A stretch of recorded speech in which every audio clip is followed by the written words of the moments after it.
colors creep while you and me repeat. This bittersweet heat is suffocating. 나름대로 RPM을 좀 쥐어짜면서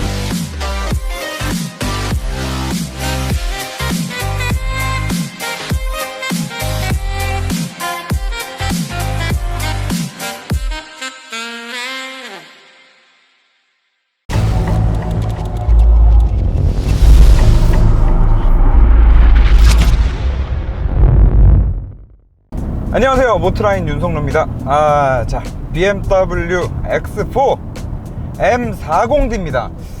이 차가 정말 많이 안 팔린 차인데, 진짜 많이 안 팔린 차인데, 또 이 모트라인을 사랑해주시는 시청자분께서 차량을 구매하셔서 이렇게 협찬을 해주셨습니다. 설 부사장님, 네, 정말 감사합니다. 자, 이 차에 대해서 제가 느낀 점들을 말씀드리기 이전에 한 가지 좀 짚고 넘어갔으면 하는 부분이 있는데요. 이 차의 그 뒷자리 공간에 대한 이슈입니다.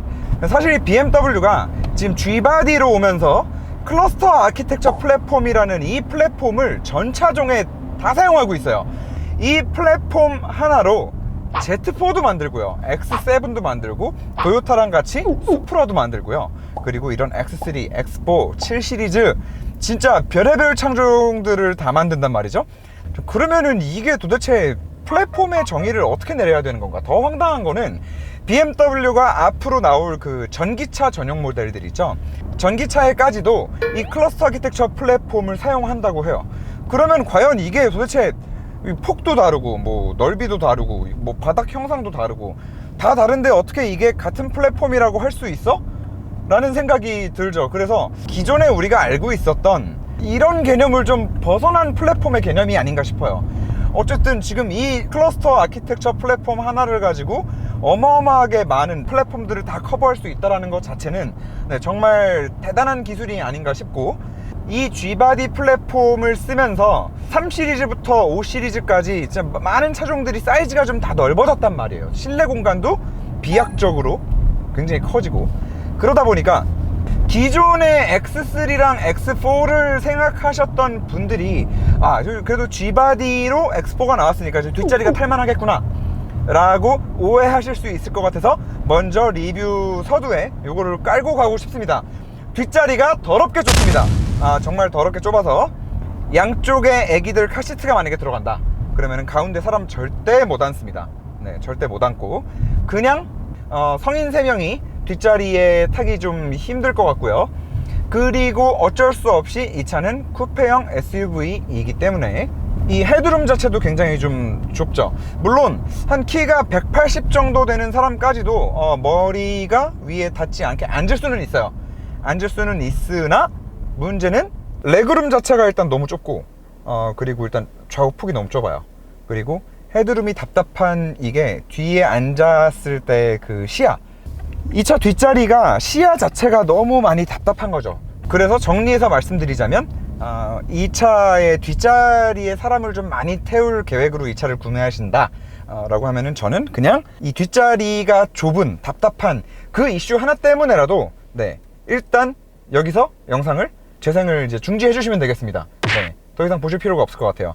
그 신형 3 시리즈, G바디 3 시리즈보다도 더 좁은 느낌이 들어요. 반면에 트렁크 사이즈가 이전 모델에 비해서 좀 많이 커졌어요. 굉장히 많이 넓어진 부분이 있어서, 그래서 이 차는 혼자 운전하는 시간이 많으신 분들, 그리고 이제 앞좌석에서만 주로 있고 뒤에다가 나는 혼자 운전하면서 좀 짐을 좀 자주 싣고 다녀, 뭐 이런 분들이 구매 대상에 올려놓고 고려를 하셔야 되는 차가 아닌가 라고 저는 확신을 합니다. 자, 그 다음은 디자인 얘기를 조금 말씀을 드려보려고 하는데, BMW가 시초거든요. 물론 쌍용의 액티언이 있기는 하나, BMW가 시초인데 뭐가 시초냐, 이 쿠페형 SUV를 만든 게 사실 BMW가 최초란 말이죠. 그 이바디 X6, 그 이바디 X6 같은 경우에는 정말 너무너무 예쁘고 정말 센세이션한 그런 디자인이었죠. 그래서 실제로 굉장히 많이 팔렸고, 지금도 이 차를 좋아하는 사람들끼리는 그 이바디 X6가 그래도 쿠페형 SUV 중에서는 가장 이쁘지 않았나 라는 말들을 자주 하고는 합니다. 그런데 참 안타까운 거죠. 이건 제 개인적인 기준이긴 하지만 디자인이라서 처음에 그거를 개척해 놓고 제대로 계승해서 이어나가질 못하고 있는 느낌이 좀 많이 들어요. 그 E바디 때 너무 예뻤던 그 디자인 때문에 사실 F바디를 너무너무 기대를 많이 했던 사람인데 이게 웬걸? 좀 이렇게 풍선 부풀린 듯이 이렇게 여기저기 뚱뚱해진 애가 나왔죠. 그래서 참 마음에 안 들었었는데, 그러면서 벤츠가 GLE 쿠페를 만들고 GLC 쿠페를 만들고 하면 디자인적으로는 제가 봤을 때 GLC, GLE한테 지금 쿠페형 SUV에서 완전히 밀려버렸단 말이에요. GLC랑 GLE가 너무 예뻐서.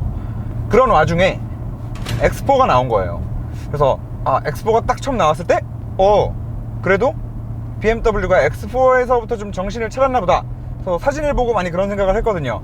그러고 나서 이제 실물을 딱 봤는데 이 차가 그 왜 그런 거 있잖아요. 인스타그램 같은 데 보더라도 그 얼짱각도라는 게 있잖아요. 사람 얼굴도. 제가 봤을 때는 X4가 지금 좀 그런 디자인이 나온 게 아닌가 싶어요. 실물을 딱 봤는데 가장 핵심이 되는 거는 어쨌든 뒤에 저 램프와 떨어지는 루프라인일 거 아니에요. 루프라인을 떨어뜨린 다음에 테일램프가 개인적으로는 너무 밑에 달렸어. 그래서 좀 엉덩이가 처진 것 같은 느낌? 실제로 보면 특정 각도에서 사진들을 봤을 때는 엉덩이가 되게 예쁜 줄 알았는데 실제로 보니까 엉덩이가 좀 처진 거야. 다리가 좀 짧아 보이고 비율이 좀 이상해. 그런 느낌이 드는 디자인이죠. 그리고 앞에 같은 경우에도 키드니 그릴을 키운 것까지는 너무 좋은데 양쪽 범퍼 아래 이거를 이렇게 좀 J자로 양쪽으로 이걸 이렇게 말아놨단 말이에요. 앞에서 봤을 때 그 J 디자인 때문에 좀 차가 작아 보이기도 하고 너무 좀 좁아 보여요. 그것도 마찬가지로 그 J 때문인 것 같아요. 좀 이렇게 가로로 뻗는 디자인을 만들어줬으면 좀 좋지 않았을까. 근데 지금 다 키드니 그릴도 세로에다가 가뜩이나 범퍼도 중간에 이렇게 J자로 일자로 끊어놨고, 아무튼 그러다 보니까 차가 좀 전체적으로 이게 좀 넙대대한, 이게 두꺼비 같은, 좀 너무 귀엽게 가지 않았나. 뭐 좀 순딩순딩해 보인다라고 할까요? 그래서 그렇게 보이는 게 너무 커서 사실 옆 라인을 보면은 뭐 그냥 쿠페형 SUV네 이렇게 딱 보일 수도 있는데 실제로 차를 보게 되면 뭔가 좀 비율이 안 맞는. 아무튼 뭐 디자인 얘기는 여기까지. 뭐 그 외적인 요소들도 좀 많이 따져야 될 게 있겠죠. 사실 이 차가 지금 M40D입니다. X4가 지금 현재 판매되고 있는 라인, 디젤 라인업 중에서는 가장 상급 라인업이고, 가격이, 신차 가격이 9,160만원. 네, 1,000만원도 안 되는 돈을 보태면 X5를 사실 수도 있는 돈이에요. 그런데 GLC 라인에 43AMG 라인이 있단 말이죠. GLC 43AMG가 지금 카룸에서 800만원 할인되는 걸로 지금 확인이 되거든요. 800만원을 할인을 받으면 이제 8천만원 중반대까지 떨어져요. GLC 432. 이 차가 카룸에서 지금 500만원 할인이거든요. 물론 뭐 매장에서 물어보니까 50만원이라 그러더라고요. 네, 카룸을 통해서 사면은 약 10배 할인을 받으실 수 있는데, 자, 뭐 거두절미하고 GLC 43AMG랑 이 차랑 지금 가격이 같습니다. 심지어 GLC 43AMG는 가솔린이잖아요. 나름 AMG예요. 물론 얘도 나름대로의 M 배치가 붙어있긴 하지만, 자, 이렇게 X4 M40D가 이렇게 가격 포지션이 절대 낮지가 않거든요. 그래서 물론 이 아래 그냥 20D X드라이브나 뭐 30D 같은 경우에는 뭐 6천만원대에서 7천만원대까지 이렇게 선택적으로 구매를 하실 수 있기는 한데, 어쨌든 이 차가 M 배지를 달고 나온 40D 엔진이기 때문에 어느 정도 그 스포츠성에 있어서 견줄 수 있는 차는 GLC 43AMG가 아닌가 싶어서 이렇게 좀 비교를 드렸는데, 사실 가솔린과 디젤이라는 차이도 굉장히 좀 크기 때문에 또 거기서 오는 차이는 연비가 가장 클 거예요. 그렇기 때문에 그 구매 예정이신 분들은 그 자신의 키로수 따라서도 좀 같이 고민을 해보실 만한 부분이 될 것 같고요. 자, 그러면 43AMG 같은 경우에는 가솔린이니까 그러면 벤츠의 400D 모델들이랑 한번 비교를 해서 이 차 엔진 느낌을 한번 좀 말씀을 드려볼까 합니다.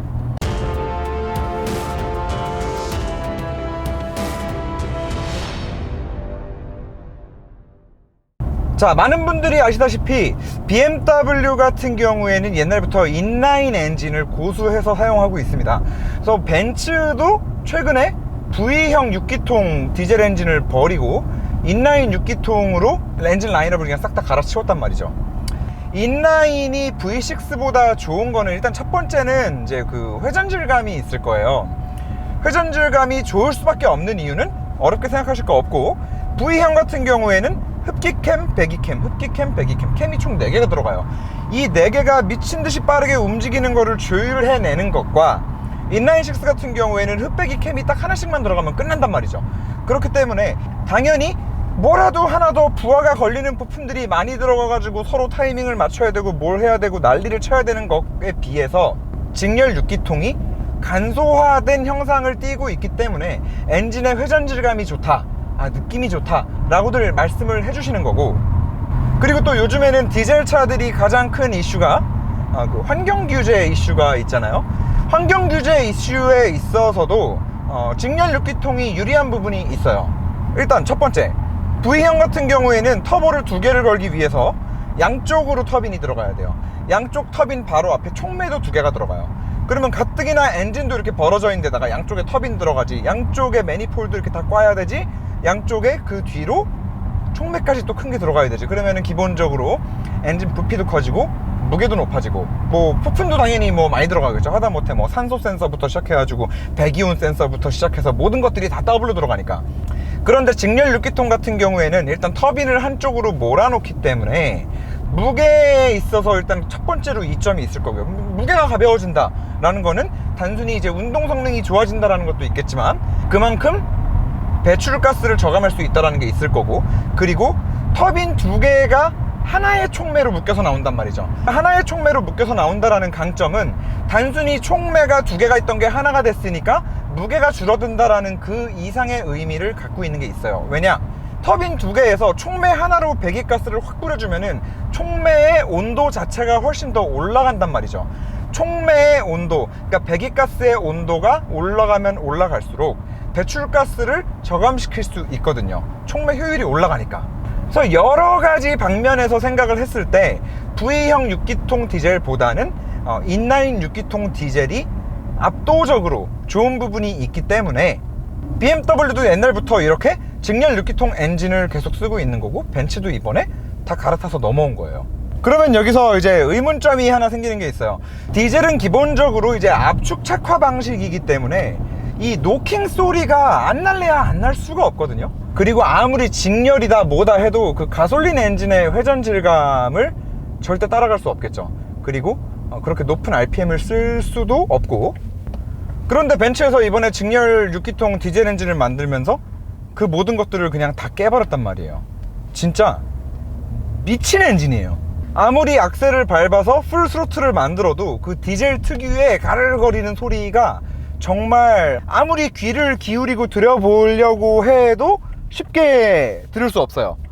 진짜 그 정도로 디젤 엔진의 소음을 많이 억제를 한 엔진이고, 그 회전 질감 자체가 진짜 거의 가솔린 엔진의 뺨싸대기를 때리는 그런 회전 질감을 만들어냈고, 그래서 사실 이 벤츠의 직렬 6기통 디젤 엔진을 보면서 그런 생각을 했죠. 역시 BMW가 맞았구나. BMW가 역시 벤츠가 이렇게 좋으니까 이거를 선두주자로서 이렇게 먼저 하고 있던 BMW까지 이렇게 좀 뭔가 빛나 보이는, 저는 그런 것들을 많이 느꼈었거든요. 그리고 나름대로 이 차도 최신 기술이 굉장히 많이 적용된 BMW의 최신 6기통 직렬 디젤 엔진이에요.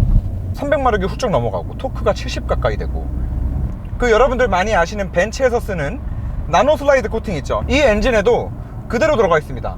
그리고 또 열 관리를 위해서 그 피스턴이 열을 굉장히 많이 받으면 피스턴이 막 이렇게 수축도 하고 팽창도 하고 막 그러잖아요.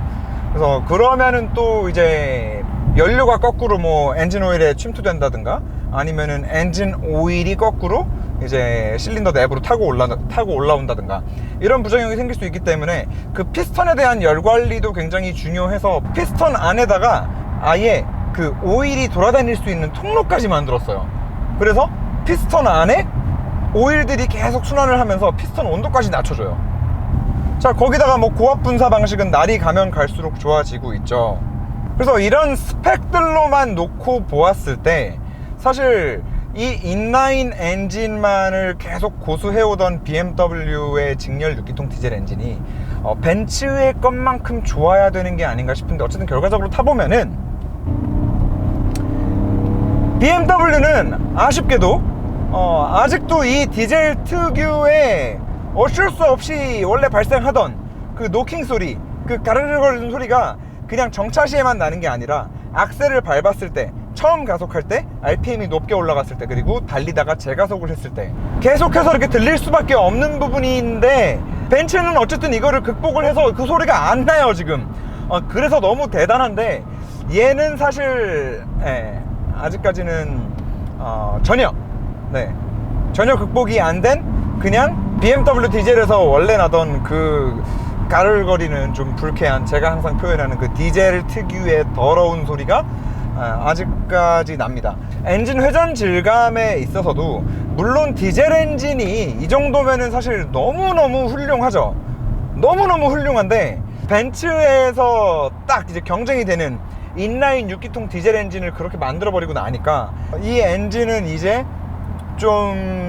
옛날 엔진이 됐구나 라는 느낌을 지금 운전하는 내내 많이 받습니다. 이거는 제 생각이지만 BMW가 이제 더 이상 디젤 엔진을 이 이상에서 더 큰 돈을 들여가면서 투자할 만한 가치를 못 느끼고 있는 거인 것 같기도 해요. 갈수록 규제는 심해지잖아요. 결과적으로 모든 내연기관 엔진들이 다 사장되겠지만 디젤 엔진이 사실 가솔린보다도 내연기관에서 훨씬 더 먼저 사장이 되지 않을까 싶어요.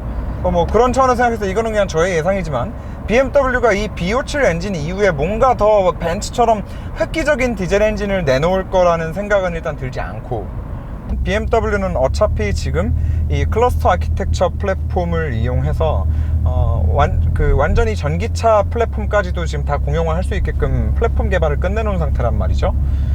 그러면 생각보다 빨리 좀 전기차로 넘어가지 않을까. 그래서 디젤은 이게 끝이지 않을까 싶습니다. 이게 뭐 BMW 리뷰하면서 벤츠 좋은 얘기를 이렇게 너무 많이 해가지고 좀 뭐한데, 물론 이 엔진 자체만 놓고 보면 사실 굉장히 훌륭한 엔진이에요. 자, 지금 스포츠 모드에 놓고 운전을 하고 있는데, 디젤 엔진이기 때문에 뭐 밟았을 때 리스폰스가 떨어지네 뭐네 뭐 이딴 거 없습니다. 디젤 엔진이라서 RPM을 뭐 한 5,500까지 밖에 못 쓰는 부분은 있기는 한데, 기어비 자체가 다 단마다 좀 길게 세팅이 되어 있어서 나름대로 RPM을 좀 쥐어짜면서 고RPM을 쓰는 느낌, 그런 느낌을 줘요. 그리고 뭐 300마력 중반대 엔진이니까, 그리고 토크가 70이 넘으니까 가속도 200km까지는 정말 쉬지 않고 올라가고, 자, 그래서 이 미친 또 ZF 8단 미션이랑 이게 다 어우러져서 SUV인데도 불구하고 디젤인데도 불구하고 이런 성능을 내는, 이런 운전 재미를 줄 수 있는 차를 만드는 BMW가 진짜 대단하다라는 생각이 운전을 하면 할수록 들고, 차를 쏘면 쏠수록 계속 드는 그런 차이기는 해요. 자, 그런데 어쨌든 벤츠에는 이미 훨씬 좋은 직렬 6기통 디젤 엔진이 있기 때문에 얘만 있을 때는 얘가 최고인 줄 알았는데, 옆에 이제 누가 딱 오고 나니까 이제 비교가 되기 시작하는 거죠. 얘는 어쨌든 BMW가 원래 가지고 있는 고유의 디젤 엔진의 특성을 아직 그대로 다 가지고 있는 엔진입니다. 자, 그래서 엔진 얘기만 좀 다시 정리를 하자면, 그냥 깔끔하게 정리하면 9천만 원을 주고 사고 싶은 디젤 엔진 차량은 아니라는 겁니다. 자, 쏘면서의 느낌을 조금 더 말씀을 드리면, 제가 이 엑스포 차주분을 이제 뵈러 갔을 때 엑스포 차주분이 그런 말씀을 해주셨어요. 이 차 뒷바퀴 조향이 들어가 있대요. 왜 그런 느낌을 받으세요? 라고 말씀을 드렸더니, 우연치 않게 고속도로에서 앞에 갑자기 차가 확 서가지고 이 차를 피하려고 고속도로에서 이렇게 급차선 변경을 하셨대요. 그런데 뒤가 이렇게 싹 하면서 들어가는 느낌이 나셨다는 거야. 그래서 사실 제가 3시리즈 리뷰할 때 제가 느낀 거랑 똑같은 거를 이 차에서 느끼셨다는 거예요. 같은 G바디잖아요. 그래서 혹시 이것도 그럴까 했는데 아니나 다를까 이 차도 뒷바퀴 조향은 들어가 있지는 않아요. 결국에 이 차도 뒷바퀴 조향이 들어가 있지 않은데 그런 운전 느낌을 준다는 거예요. 그런데 그게 3 시리즈 리뷰 때처럼 심하진 않아요. 3 시리즈 같은 경우에는 큰 코너를 고속으로 달리다가 타격을 조금씩만 더 줘도 엉덩이가 이렇게 실룩 하는 게 바로바로 느껴지는데, 얘는 그래도 그 정도까지는 아니에요. 아무래도 3 시리즈보다는 차 무게가 한 300~400kg가 지금 더 무겁거든요. 그리고 아무래도 SUV다 보니까 3 시리즈만큼이나 무게 배분이 좋다고 할 수도 없겠죠. 그렇기 때문에 그 느낌이 덜한 것 뿐이긴 하나, 어쨌든 이 차도 비슷한 느낌을 가지고 있다. 그렇기 때문에 고속도로에서 좀 급차선 변경을 하시거나 고속으로 코너를 감다가 타격을 한 번 더 줬을 때 뒤가 이렇게 흐르는 것 같은, 차가 분명히 이렇게 가고 있는데 여기서 이렇게 꼭지점 잡고 이렇게 도는 것 같은 그런 이상한 느낌을 얘도 받으실 수 있다. 그런 느낌이 조금 불안하다 싶으신 분들은 제대로 한번 좀 쏴보고 급차선 변경도 안전한 상태에서 좀 한번 해보시고, 그렇게 해서 결정을 하시면 되게 좋을 것 같다 라는 말씀을 드리는 거고요.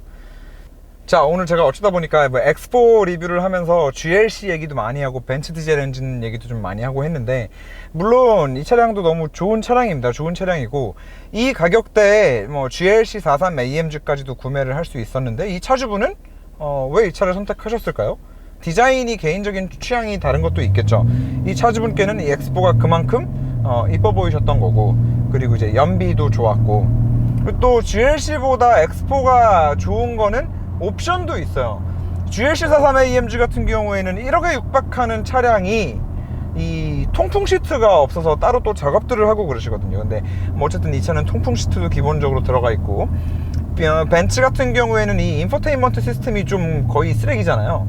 근데 사실 BMW 같은 경우에는 인포테인먼트 시스템이 이제는 뭐 터치까지 가능해져서 인포테인먼트도 사실 BMW가 한참을 앞서고 있고, 이런 편의사양들, 이런 시스템들은 사실 운전을 하면서 이 하체의 느낌이나 엔진의 느낌보다도 어떻게 보면은 어떤 분들한테는 훨씬 더 높은 가치로 와닿을 수 있는 부분들이기 때문에 벤츠가 절대 따라올 수 없는 부분들도 이 차는 분명히 강점으로 가지고 있는 부분들이 많습니다. 그리고 아까 제가 자율주행을 이제 좀 테스트를 하면서 리뷰를 했는데, 자율주행 같은 경우도 BMW는 진짜 거의 유일하게 이 핸들을 사람이 잡고 있냐 아니냐를 판단하는 거를 무게로 하지 않고 이 피부에 사람 손을 인식을 하거든요. 이 안에 센서가 있어서 그 사람 손에 미세하게 전기가 흐르잖아요. 그 전기를 인식을 해서 이 사람이 지금 핸들을 잡고 있다 아니다를 인식을 하게 되는데, 사실 이것도 적응이 되고 나면 그냥 정말 이 가죽에 진짜 스치듯이 그 손가락 하나만 대고 있어도, 아까 리뷰할 때 혹시 보셨는지 모르겠지만 제가 진짜 이렇게 대고 있었거든요. 이렇게 그냥 걸고만 있었던 거예요. 이렇게만 하고 있어도 이 주행 보조 장치 같은 경우도 너무나 잘 작동을 해주고 차선도 굉장히 잘 잡고, 현대차보다도 똑똑하고 벤츠보다는 높고 테슬라보다는 좀 아래 있는 뭐 그 정도인 것 같아요. 그래서 주행 보조 장치 시스템도 굉장히 좀 마음에 들고 여러 가지 장점을 가지고 있는 차입니다. 그래서 이 차주분이 이 차를 선택하셨던 것처럼 나는 혼자 운전하기 때문에 뒷자리는 의미가 없어, 가끔씩 트렁크에 짐만 실으면 되고, 혼자 운전해야 되는데 큰 차는 또 부담스러워 하시는 분들도 있을 거고, 그리고 뭐 아무리 벤츠 직렬 6기통이 좋다고 해봤자 나는 뭐 이 정도 직렬 6기통이면은 뭐 디젤 엔진 감수하고 탈 수 있어. 그리고 어느 정도 출력도 나오고 혼자서 좀 재밌게 다닐 수도 있는데, 키로수가 많은데 얘는 또 연비도 좋아, 디젤 엔진이니까. 이 모든 것들이 충족되신 상태에서는 사실 구매하실 수 있는 괜찮은 차량이라는 생각이 듭니다. 하지만 어디까지나 저의 개인적인 의견은 이 돈이면은 1000만원 더 보태서 X5를 사자, 그게 맞다 라는 생각이고, 어차피 디젤 엔진 가지고 쏘고 다녀봤자 디젤은 디젤이다 라는 또 생각이고요. 혹시라도 좀 이제 리뷰를 또 보시다가 차에 또 좀 지름신이 왔다, 지름신이 왔다고 하시는 분들은 나 어디 들어가시는지 아시죠? 이제 카룸이 신차 가장 쌉니다. 카룸 앱 설치하셔서 가격 한 번씩 비교해 보시고요. 나는 뭐 앱이고 뭐고 뭐 잘 모르겠고 그냥 알아서 좀 이렇게 좀 해줄 수 있는 사람이 필요하다, 그러면 새 차를 파는 사람들, 네, 이쪽으로 연락을 해주시면은 대단히 감사하겠습니다. 정말로 좋은 주말 보내시고요. 네, 항상 좋은 영상을 더 많이 보여드릴 수 있게끔 열심히 노력하는 모트라인이 되도록 하겠습니다. 네. 들어가십시오. 네. 항상 마무리에 이렇게 인사드리는 게 힘들더라고요. 시청해주셔서 감사합니다.